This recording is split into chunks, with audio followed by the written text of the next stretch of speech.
최근 베트남은 VN 익스프레스 등의 언론사에서 근로자 최저임금 문제를 심층 분석하는 경향을 보입니다.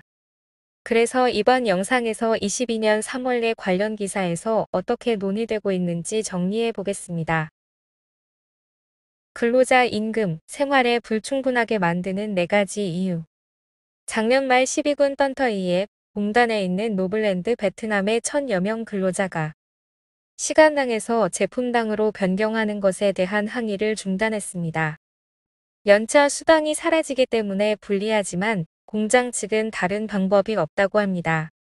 노블랜드의 임원태 부법인장은 2002년 베트남 투자 시 연간 5에서 10% 올리는 임금제를 시행해서 그때부터 함께한 직원 월급은 1000만 동이 넘는다고 합니다.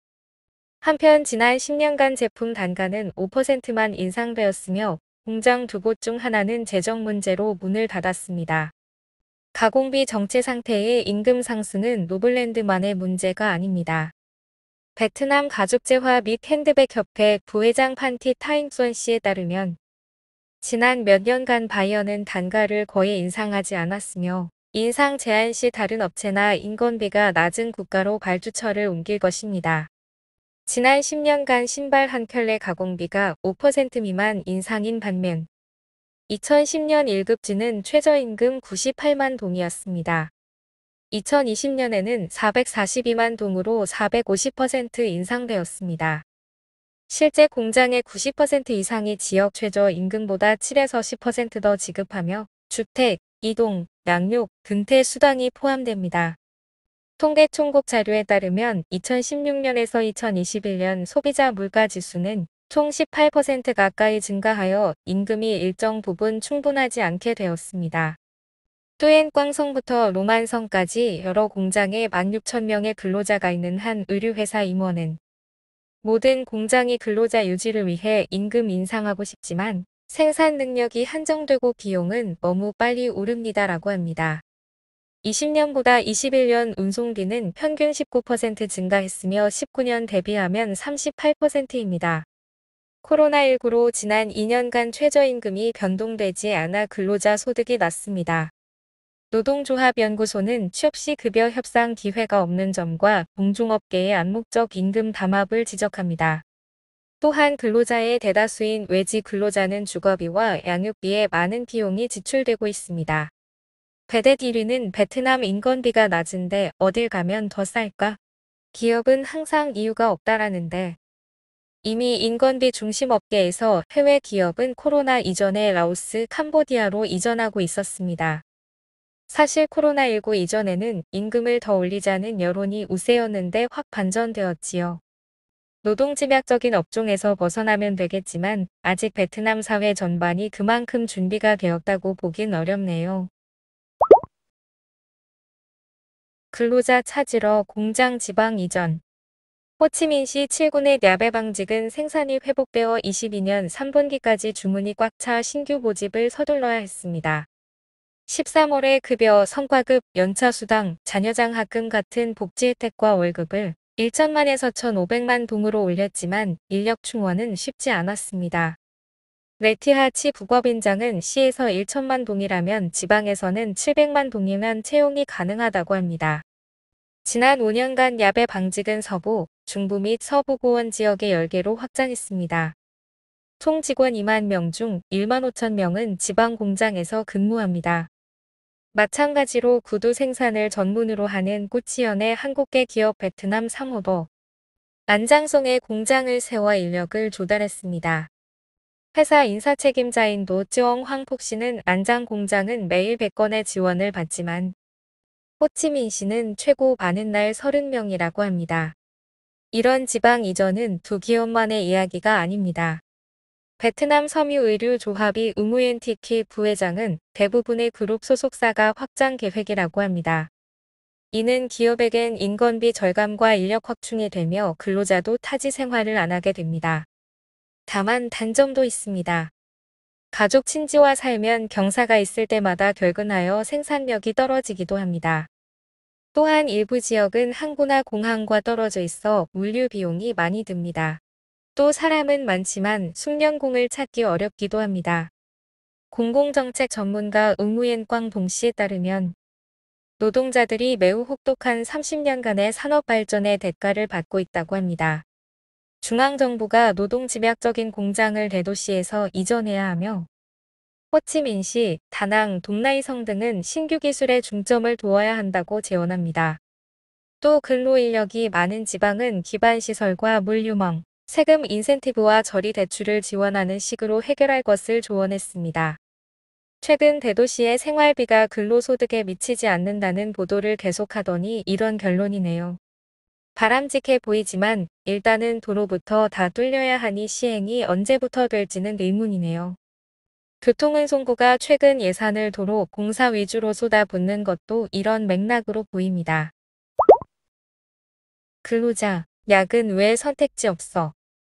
또엔꽝성 출신 24세 전중 응희아 씨는 먼저 야근이 있는 회사만 골라 일했고 그게 유일한 돈벌이였습니다.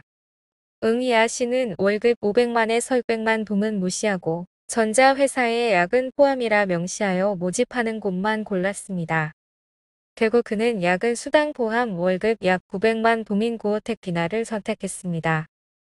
21년 7월 2년간 군복무 후 집에서 반년 쉰 후 한 달간 박림성 산업단지를 돌며 구직을 했습니다. 저는 야근을 좋아합니다. 이러면 회사가 저녁 식대를 대줘서 절약됩니다. 하루 2시간 야근하면 방세 110만 동 빼고 주말에 식비와 오토바이 기름값에 전화비, 친구들과 유흥비로 200만 동. 남은 약 600만 동은 나중을 위해 고향의 어머니께 보내야 합니다. 18시에 공장을 나선 응희아 씨는 요리, 빨래, 폰게임, 출근 대비 잠자기 외엔 무엇을 해야 할지 모릅니다. 데이트를 하지 않으며 휴일인 일요일에 친구들과 만납니다. 그가 일하는 고어텍 비나에는 3만 2천 명이 넘는 직원이 있으며 주로 북부와 중북부 산악지대에서 온 20대 젊은이들입니다. 이 기업은 노동법 규정에 따라 연간 300시간 근무를 우선시합니다.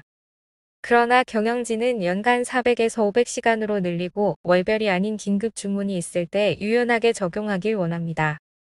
고어텍 노조위원장 판반중 씨는 대부분 근로자가 야근을 원한다며 노조와 근로자 총회, 생산팀 회의에서 투표로 나온 생각이라고 밝혔습니다.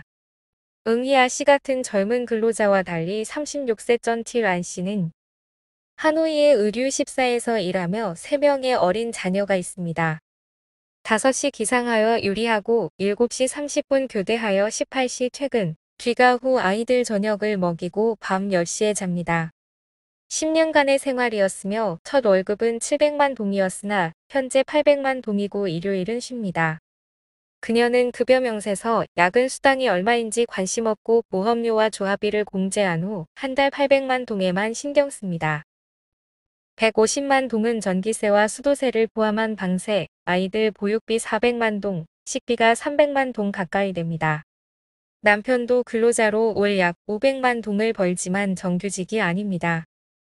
가족의 유일한 여가 활동은 일요일 오후이며 아이들을 데리고 기숙사 주변을 산책합니다. 2019년 10월 개정된 노동법이 채택되기 전 야근 시간 증가 관련 토론회에서 14대 국회의원 우무옌티 꼬이덤 씨가 발언했습니다. 근로자가 야근해야 하는 이유는 뭘까요? 대답은 간단합니다. 현재 급여로 최소 생활비를 감당할 수 없기 때문입니다. 텀 씨는 근로자들이 자발적으로 하는 것이 아니라 소득을 위해 야근을 해야 한다고 합니다. 많은 사람들이 부모에게 아이를 봐달라고 자녀들을 고향으로 보내야 합니다. 텀 씨가 발언했을 시기 베트남 월 평균 최저임금은 351만 동이었습니다. 약 3년 후 최저임금은 한 차례 조정되어 지역별 15만에서 24만 동 인상되어 평균 381만 동에 도달했습니다. 한편 지난 1년간 휘발유 값은 1.5배, 가스통 가격은 35%, 식용유 및 누룩맘과 소금 등 향신료 가격은 20에서 30% 인상되었습니다. 의료업체 근로자 대상 설문에 따르면 근로자 69%가 임금이 생활비 충당에 부족하다고 합니다. 31%는 저축을 하지 않습니다. 37%는 초과 지출을 메우기 위해 항상 지인에게 돈을 빌리고 96%는 레스토랑에 아예 안 가거나 거의 안 갑니다. 보고서에서 대부분의 근로자는 하루 최소 1시간 이상 초과 근무를 합니다. 초과 근무 수당은 소득의 약 11에서 16%를 차지합니다. 매달 600만 동을 절약하는 응희아 씨는 몇 년 후 입학 혹은 이직을 위해 정기적으로 고향에 송금합니다. 그는 영원히 근로자로 있을 수는 없지요라고 했지만 언제 떠날지 모릅니다. VN 익스프레스 독자 설문 결과입니다. 베댓 1위는 최저임금을 올려야 한다고 생각한다네요. 최근 이런 특집 기사가 계속 나오고 있는데 반대로 사측 입장에선 다른 생각이 있을 수도 있겠지요. 22년 3월의 최저임금과 근로자 실태에 대한 기사 소개는 여기까지입니다. 참고하셔서 하시고자 하는 일에 도움이 되시길 바랍니다. 궁금하신 점은 댓글로 질문해주세요.